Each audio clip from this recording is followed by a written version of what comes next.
அதெல்லாம் ஒண்ணும் இல்ல. ஏன்டா 5ஆம் கிளாஸ்ல டியூஷன் மிஸ் கிட்ட விட்டுட்டு போறப்ப அழுதி அந்த மாதிரி அழுகுற? இரு, அதெல்லாம் ஒண்ணும் இல்ல. ஏம்மா போயிட்டு வரேன். பாத்து போங்க. அந்த கக்கூஸ் எல்லாம் கழுவி வை. கழுவி இருக்கா? உங்க வீடு மாதிரி வச்சுக்காத. நம்ம வீடு கொஞ்சம் கிளீனா இருக்கணும், பாத்துக்க. சரிங்க. அடுப்பாங்கரையெல்லாம் ரொம்ப கேவலமா இருந்துச்சு. நான் உட்காந்து எல்லாத்தையும் கிளீன் பண்ணி கிரீஸ் மாதிரி இருக்கு எல்லாத்தையும் எடுத்தேன். இல்ல அது மாதிரி வச்சுக்காதம்மா. சரிப்பா, போயிட்டு வரேன். போயிட்டு வரேன்டா.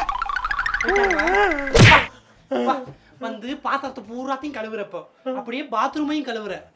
அது போக இன்னைக்கு நீ தான் சமைக்கிற, நாளைக்கு நான் சமைப்பேன், மறுநாள் நீ சமைக்கிற, அடுத்த நாள் நான் சமைப்பேன். மொத்த வீட்டையும் பினாயில் ஊத்தி ப்ளீச்சிங் பவுடர் போட்டு தேய்ச்சி இப்ப கழுவி நீ ரெடி பண்ற. என்ன ஆட்டங்க!